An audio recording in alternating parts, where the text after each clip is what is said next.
this session is concentrated on the object storage part. But in the grand scheme of things, for me, the most important integration of Ceph in regard to Openstack is Nova Volume. So originally there were two sessions concerning Ceph, and I do believe that they got merged without changing the description. Yeah, so we can talk about. We probably should talk more than just object storage. So, yeah, go ahead. But to finish on object storage, I think there is an element that is not covered here. It's find out the current state of Ceph and Keystone. Yeah. If we want to propose at some point that Ceph could replace Swift, if it's not integrated with Keystone, there is no point. Yeah. So from the viewpoint of the Ceph developer, like for me, having Glance talk the Swift protocol to Ceph is uninteresting because Glance can talk RPD directly. So that's a simpler route in my mind. And for me, like having Glance use the object storage, the HTTP object storage is kind of like, why would you? The real value of the RESTful object storage stuff is end user APIs. Like this is how you develop things against an object storage mechanism. When we're talking about something that already has the integration for some the sort of more direct level, why not go for that? It's actually simpler. So in my mind, there's two big use cases here. One of them is virtual machine block storage, and Glance can talk to that natively without going through the Swift protocol. And Nova Volumes can talk to that directly through QEMU. And the other big use case is the RESTful object API, basically. And having that Swift compatibility is important there when you're developing your own applications. But that's not really, out of the box in that sense. It depends on you actually writing those applications. Okay. When you're using Glance in the RBD backend and it's delivering images to virtual machines, is it going through the same that Nova Volume mode to deliver that stuff into the VM, or is it different? It is basically a combination of what Glance can do, as in the HTTP download of the image. That's what exists right now, but the actual image accessing mechanism as such is slightly different because when Nova Volumes does it, it just hands it off to QEMU, and QEMU has the driver. Okay, so it's still streaming the image down via That's an Openstack limitation, and that's something we're working on Folsom. So on Folsom, the whole idea is to have a fast clone of the VM from our base image, but that is not possible with the current versions of Openstack. Is that being done at Center, or is that being done where's that work being done? The fast cloning, it's a core OpenStack development right now. Like people like Bish, for example. Or Nova, okay. Yeah, absolutely. It's part of the whole. There's talk about splitting Nova Volumes out of Nova, and it's all integrated into that. Okay. It's not something you can do at the edges. It's a core feature. Sure. So it sounds like for Glance Ceph integration, use the RBD. Yeah. That's upstream recommendations. Makes more sense to me as well. And use nice future path. If you had to use the Swift one, for instance, if you have an organization that wants to draw those boundaries at that level for whatever reason, Ceph's security model on the back end isn't super strong, or you could at least poke different holes in your firewalls and organizational controls. Swift, that will work. Barring things like Keystone integration, which are a separate issue. The next question that's up there, what is the status of Ceph's object storage and Keystone? I don't believe there's any good story there right now. The explicit credentials from Ceph, or from Rails Gateway to access the Rails. Which Rails Gateway is the Ceph object store. Yes, that is my understanding. And I don't actually I'm not completely familiar what Keystone intends to do to change that. But that is, Keystone is something we have not integrated yet. Okay. Because Keystone has been a moving target. That's fundamentally the reason. Yeah, so it's, let's say this work item doesn't seem to me like a priority for the 1210. Well, it would be a priority for the other story. For the other story, Yeah. I fully agree, Yeah. but replacing Swift by Ceph sounds like to me it's no-brainer. It's not in 1210, not even something Yeah. that we really care about at the moment. The other two, two big. Using it for the lower levels. Yes. Yeah. So let's discuss the volume part. So, anyone have any comments? Sorry? Let's discuss. Well, so for Essex, or for size, you can use QEMU, KVM's support for RBD. Yeah. Right now, otherwise works. That works. Where is those, where were those changes delivered that were pending? I believe they landed, but search would be better. QEMU? For Liver. So I know QEMU, KVM landed. Yes. I think the Liver ones that landed. So let's have a work item check status. How about, I think, yeah, and actually, that's kind of a specific one. A general one is anybody tested it? Because we say it works. Isn't as good as we have seen it work. So is that something we can work into this cycle of some early experimental CI testing, or I'd rather not be a one-off thing? So actually, there is already a work item for that, for Openstack. Yeah. That's something that has already been put on the list of things we want to start testing internally. But engineering hasn't been tested. So what we want to play with that in Openstack. Openstack Does is it going to be our restrict your test team? bed, I would say. Yeah. But please your support. That's what I'm doing. Yeah, I'd prefer we do the testing and then come up with that, Yeah, rather run than tests and get CI logs first. And sent to us. That would be a good work item to include in this, because I don't think there's any point in pushing that story if we're not testing it. We are not, again, at the moment, we are not pushing it, we are investigating it. Yeah. That would be the first step. Yes. That's a good way. Would be to We have a believe, branch of the. we believe the story makes CI sense. testing. We believe the user story makes sense. It would be great to have Ceph used as an RBD backend for Glance and for Novavo. And we want to pursue that direction. But whether it is ready for prime time today or whether it will be ready in 1210 is still unknown at the moment. everything we do is working for the next LTS. This is the first time. So it seems to me that tests like that would hinge on another to-do I see, which is set charms. Which there are charms. I wrote a charm and tested it 8 months ago. A lot has changed in Juju. Have since you then. tested it recently? Exactly. A lot has changed. Well, I know it actually passes the install and started step because it's in the official list of charms. But beyond that, no, we're not testing it. It doesn't have any explicit tests yet. Hasn't. We backed off on doing any work on it until because there were major changes happening in Ceph. Yeah. Major changes happening in Openstack. But I think that's a worthy item to have for the Juju charm. If there's to Basically, no. to collaborate on that charm. Yeah, so Ceph charm is in good shape. It's easy, extremely easy to bend into stuff. Yeah. I agree. So how does the current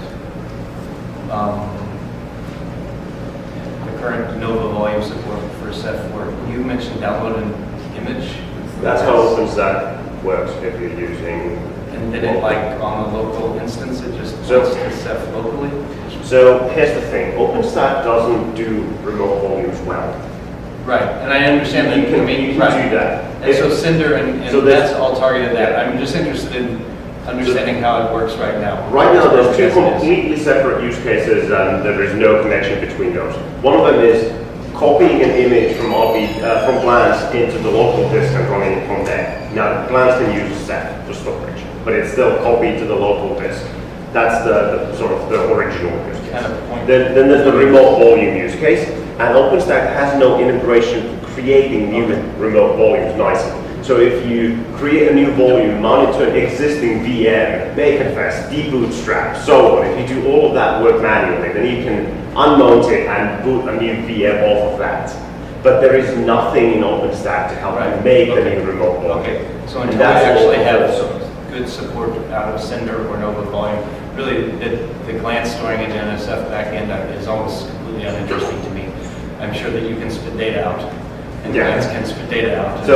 So the big motivation behind the idea of having Glance store the images in RBD and having Nova use remote volumes with RBD is that now you have less moving parts in the whole system. You have just the one protocol RBD instead of several different things. And also the future path with Folsom is going to be fast floating. Yeah, So that's kind of- Nova Volume tie-in, or which is called Cinder, that's the term, Yeah. is the interesting path. Yeah.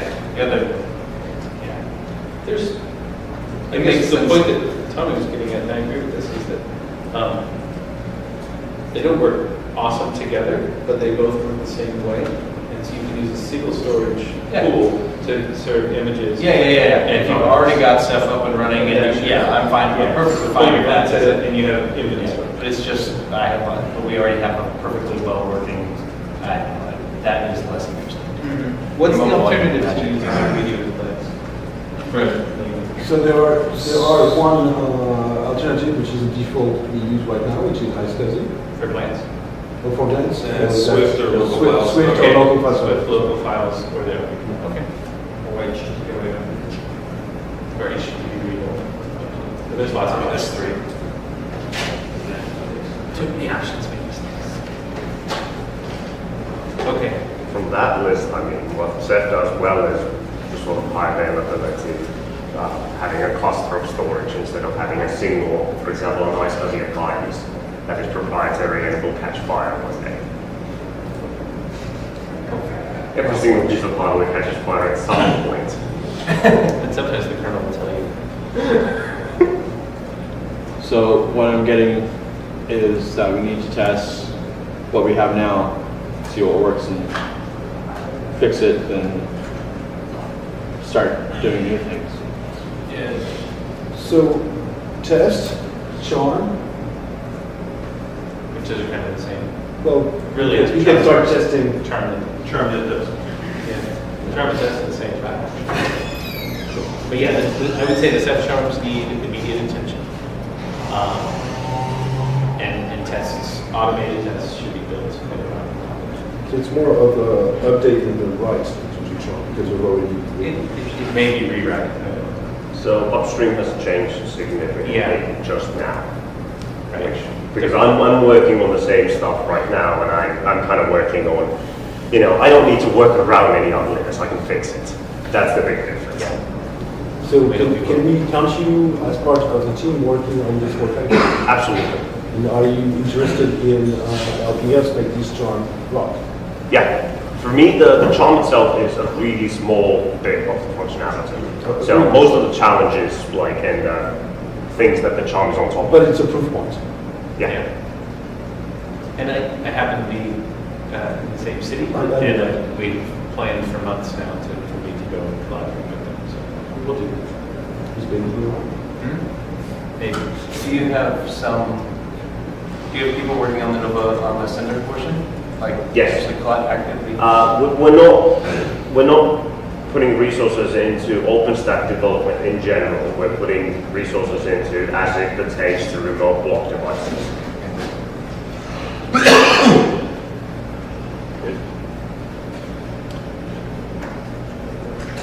So, in terms of testing, is there procedures that we could get from you in order to test Ceph as part of continuous integration mechanism? Yeah. So we have a fairly extensive suite of regression tests and stress tests and all kinds of, workloads on top of a Ceph cluster. And that's something that is evolving rapidly right now. So it's like anything we talked about a month ago is kind of getting out of date already. But it is, the next iteration of that is going to be fairly comparable to what you think of as a metal as a service and bringing up a bunch of machines and bringing up the service on them, bringing up a bunch of client machines and running a load against the servers. Is it something we should aim at integrating the same way we are integrating the test suite of Openstack into our process? That's Well, what I'd like to see. Are we testing the integration of Ceph and Openstack or Ceph itself? So it sounds like those tests aren't necessarily testing I Openstack. The Like, first what was level that? is That would just be another to use Ceph itself, and then the second level is integration that we can test it. If we want to be able to deliver a good story. So once again, for us, the interesting part is to bring up like the point where the product breaks. So if we can do that with a simpler test, of course we prefer the simpler test, but we need to do the Openstack integration as a functional test, if that makes sense. So for the actual, when we want to see the product break, we're probably going to skip Openstack and hit it as directly as we can. Right. So that means like libvirt at most. But we do need the integration test as functional, this operation is possible. And that's what I'm interested in. As we testing on our don't, cluster. yeah, and we don't have those right now, largely because OpenStack has been such a moving target that it's been kind of, we didn't have the resources to automate something where we'd be eternally chasing it. Isn't it true that your parent company has a vested So- interest in that as well? Yes, DreamHost is doing its own thing. They are putting a lot of resources into OpenStack development, but they have a completely separate test environment because they have completely separate needs. But can we benefit and share the knowledge? I eat lunch with the guys. We share knowledge. Yes. I would say their focus is a bit more narrow. Right? Um, They're focusing on what we want to focus on. I'm going to say that their focus is wider Oh, okay. because we only care about like remote block devices and RESTful object storage. They care about like just about everything, but they're also kind of just doing the easy fixes throughout the thing to get it working well enough. Yeah. Whereas we're like spotlight focus on this one thing and make it work. Okay. Well, so yeah, I think just get the choo-choo charm in shape. I'll tax you for that when I can. Yeah. And get tests. So- which neither of those are trivial, I would say. Like I said, it sounds like you guys are focusing in and drilling down and stressing very specific parts of the Ceph code base. And them as upstream, I trust that they're doing a better job of testing that than we would on our cluster. So what's interesting to me is making sure the integration points between OpenStack and Ceph work correctly and well, and that's what we can test really easily once the charms are in place. Yeah. So just to be clear, I don't want to turn our OpenStack testing cluster into a Ceph testing house. Yeah.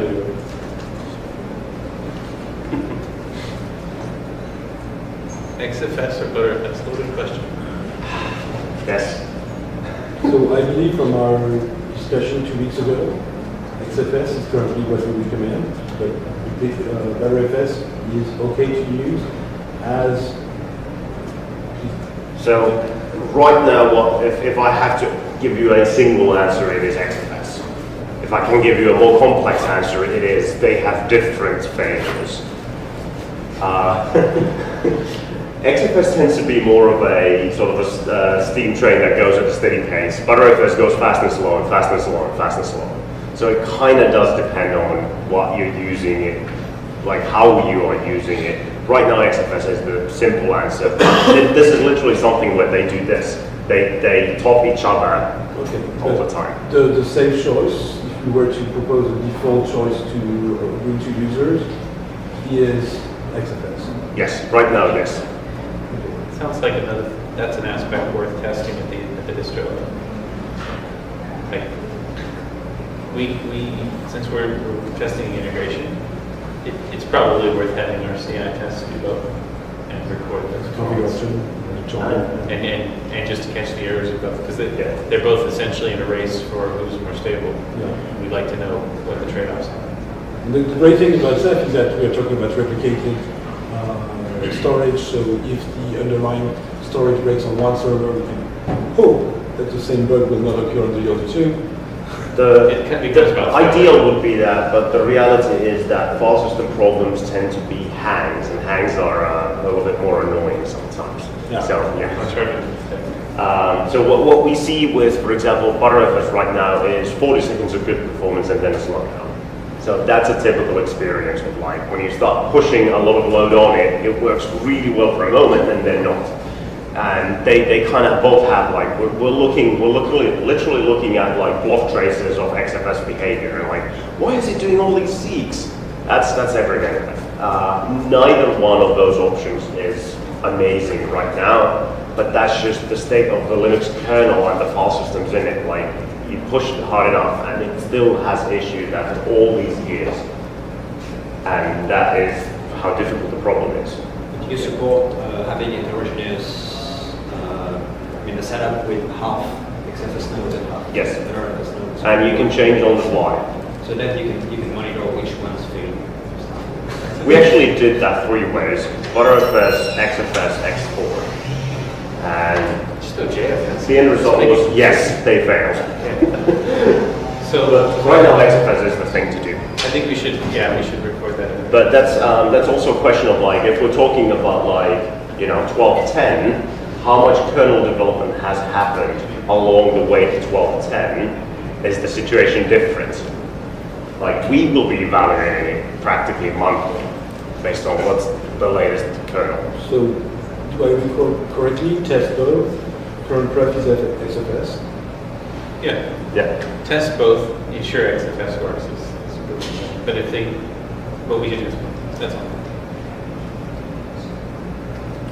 Okay. So I want to talk to the line 20 there, upstream Ceph changed significantly just now. What work I've been doing just now is changing the sort of initial deployment and expansion of the cluster to do things like have more item point operations and just minor cleanups. But what that means is that the way you deploy a Ceph cluster is radically changing by becoming better, and we want the chance to be doing it the new way because it just is more reliable. And the feedback from writing the original terms had a hand in your changes. Absolutely. Like, sort of confirm, you guys are already running into the same problems I did. It's like, well, we have to change this. So I stopped working on the terms when I learned that you guys were fixing that, essentially. So that was good. This is developing right now, or It's I mean, like these changes it's are happening. released. It's like that I sent an email out yesterday, this is how you try these changes. So one thing that worked well for us in Openstack was developing the charms against Yeah, upstream. absolutely. But that required that we were updating our packages on a weekly basis and then updating the charms to match the best practices for that given week. So I don't know what the plan is doing uploads of Ceph related Maybe we should- instance we have on to. Maybe we should do snapshots of Ceph, like we do with Openstack. That would be fine. You guys are having somewhat of a cadence on release, right? Yeah. You're not delaying things until they're done. No, You're no, releasing no. on a cadence. So We- they're we releasing a delay- cadence. We delay individual features, not releases. Yeah. So yeah, we should probably be packaging whatever they release. Okay. I don't know about snapshots. I mean, we can talk about that. But let's I make sure don't- we're getting your yeah, stable releases up. I think stable releases is the way to How go. often do those drop? Sorry? How often do those come out? Or I'm is there- going to say 3 weeks is the usual rule for that. Yeah, they advanced it. Even the last cycle, I think we should be 3 different versions. So there is talk that if we reach a good enough level in 12.10, we might use a similar model as a cloud archive for Ceph. That would, at the earliest, would start in the 1304 schedule, at the earliest. That depends on where we get to in 12.10. So ship it, get the integration up a little bit, and then if the quality's there, and if we feel comfortable backporting to precise Yes. in the cloud archive. Or in a cloud? So that, Okay. if this is a benefit, the idea is to provide the best cloud experience for end users.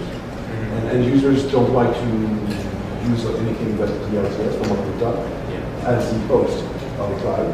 Especially for storage too. Yes. Talking about the storage backend would be conservative. So we'll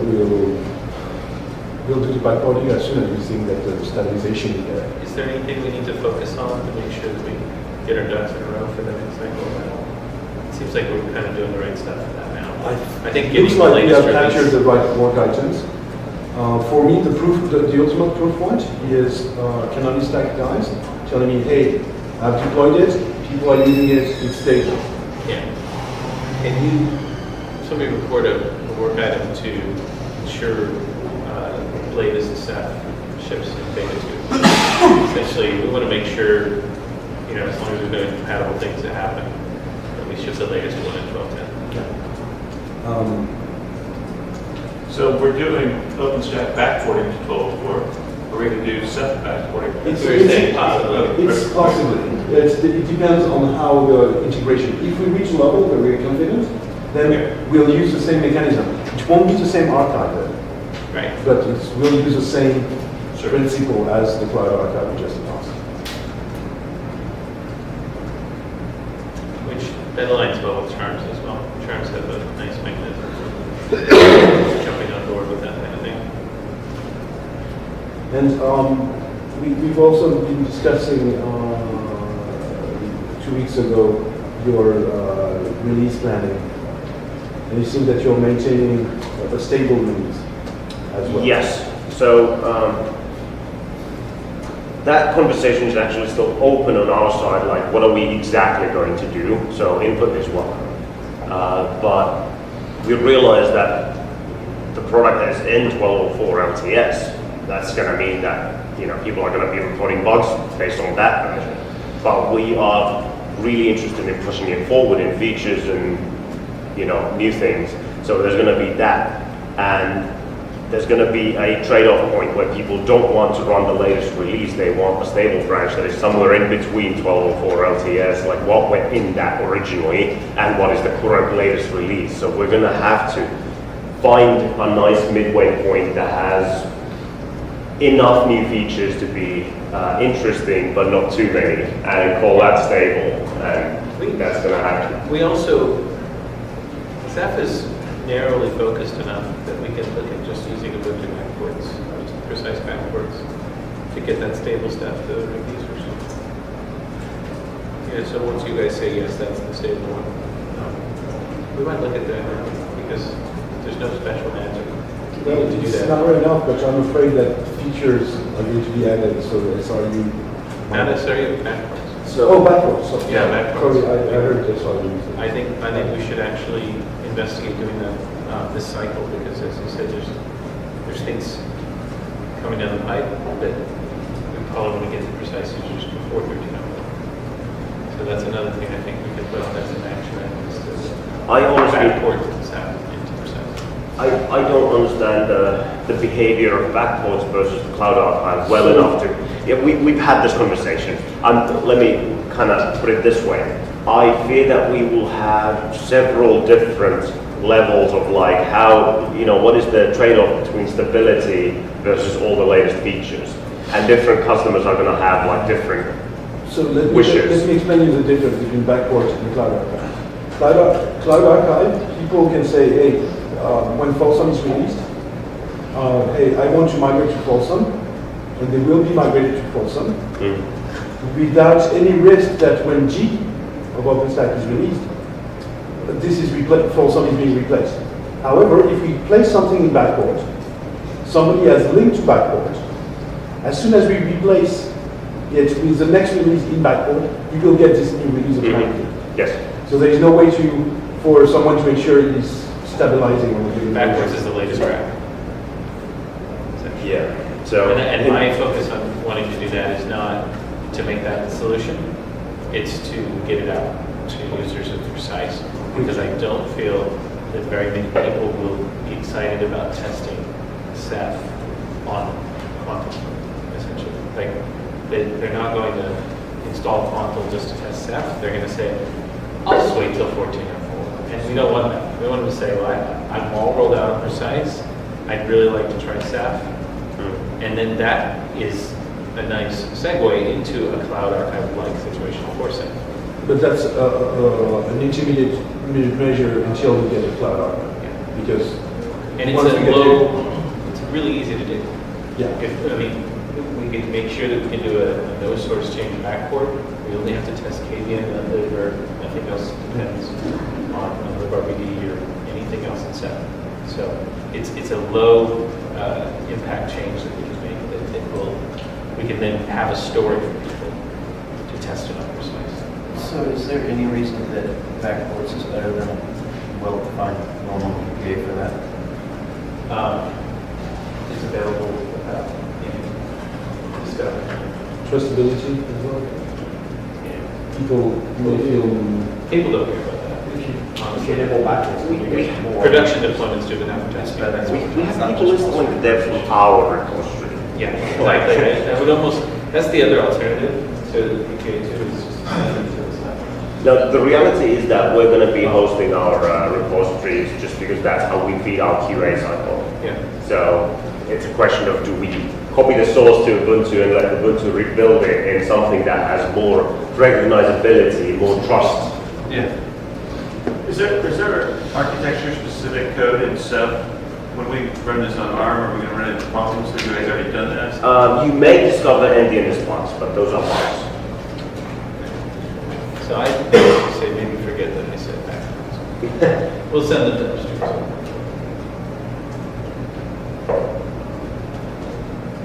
Because you guys are going to show them since packages. You said, Yeah, no, you said no backports. Canada don't. Yeah, I agree. Every time I bring it up, somebody reminds me what we're going to do. Yeah. It's great for Firefox. Are we going to do that? The only value of PPA is there's over posted is apt-to-add repository. and That works. so the thing with Ceph is, It's just shorter command. so the thing with Ceph is that you really need to go beyond maintaining single machines. Yeah. So where the packages come from is less relevant because you're using some sort of a deployment tool, whether it is Ubuntu or Ceph or whatever. Yeah. The repository choice is codified in that one. Yes. Yep. Sure. I agree 100%.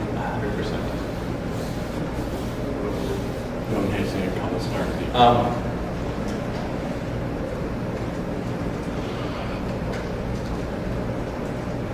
So I Anyone have any other comments? Complaints? Metro bombs? No, it seems like there's actions and questions mixed in. It'd be nice to make sure that the actions are specified on these actions. And So attribute owners to the actions that might be related. We don't really need to do that. We don't need to do that. Let's just figure out what we need to do before we decide who's going to postpone it. I mean, do it. So for the Keystone thing, I might fill in a little bit more. As of right now, we don't have Keystone integration. As of right now, we're also requesting input from the community. Is this a priority or not? So it's like, if you guys feel like there is a heavy need for Keystone, it will happen. Well, no, actually, the only validation I've heard of this need is people wanting to have a single set of machine handling storage in general in their cloud, which I call the unified storage strategy. But I haven't heard a crying need for that yet. Yeah. What are you supporting as authentication mechanisms in Ceph currently? How's it working? So Ceph itself is sort of a Kerberos variant that does secret keys, shared secret keys. That's the low level protocol. Now the Raiders gateway, the RESTful HTTP object API, is laid on top of that, and as it started out life as an S3 API lookalike, it does the S3 style users with passwords or users with keys that they use to It maintains hold those the data. in Ceph. In Ceph, yes. They are maintained inside Ceph objects. So you do things like create a user, give it this Amazon has like access keys and secret access keys. And the Swift implementation in there is from before Keystone was around. So it is whatever Swift did at that point, which I think was heavily inspired by S3, which means there's a username and a secret. And that's kind of the level that it is at. And Keystone is a relative newcomer to that scene. And we don't have any clear integration with it, and we also don't have a clear understanding of it. That's probably the The reality. original point I'm asking is that the Keystone should add more authentication backends, including like an Active Directory one, so it might not be that far from supporting some kind of reverse triple thing. But it seems like the object storage part is using its own stuff inside the Ceph itself. Yes. So that's Seems like it would throw true Keystone support where, in order to authenticate, we can check out Keystone in the same way that all the other services do. That's something we have to grow and really investigate. But that's something that is literally like one of the options to put resources into. And the question is, what do we do with this resource? Do we put it here? Do we put it here? Do we put it here? And right now, if I'm completely honest and ignore my surroundings, I'm going to say that the need for an S3 API is bigger than a Swift API. That is what I've heard so far. That's what people are more familiar with. This may be more of a question for Dreamhost themselves too. They may have more interest in Keystone integration than Yeah. Ceph contains. DreamHost is going to do something with centralized authentication, somehow, something, but I don't know what the actual answer there is. They might rip up and replace Keystone because that's kind of, when you deploy Openstack as a service provider, you don't deploy the upstream Openstack. That's never going to happen. You customize it to make it fit. That's the reality of Openstack.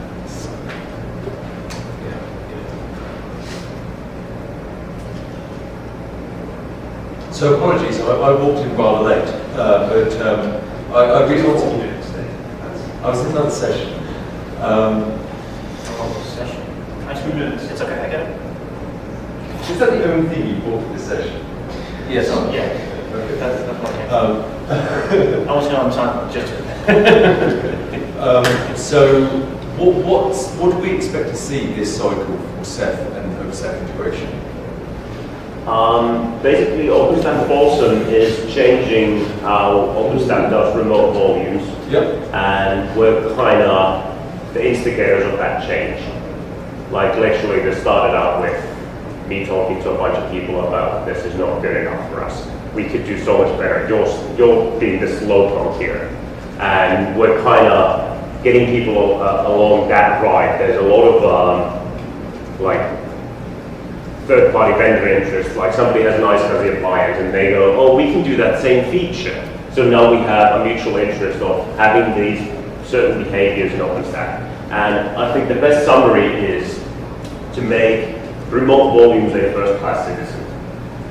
That's the best summary I can give. Creating them from images and glance, just like that, is the big thing that needs to happen. Okay, what's the roadmap for a drop-in S3 replacement? Because there's some support. That was just a subject just raised, and there is no such roadmap at the moment. There is an investigation on whether this is needed or not. Do I summarize correctly? About Keystone. Oh, the Keystone. We are definitely interested in feedback on what are the good items to have on our roadmap for the RESTful object storage use case. And right now, we actually don't have a clear idea of what would be most beneficial for the community. We have some people giving us their idea, but that's not necessarily the same as the whole community. And honestly, our focus is heavily on the block storage side, because that is where OpenStack people go crazy when you mention that use case. No, I don't get that same level of crazy feedback on the RESTful object storage as I get on the remote volumes. Thank you. Everybody good with the actions? We're kind of done. I just want to make sure if you need So- to change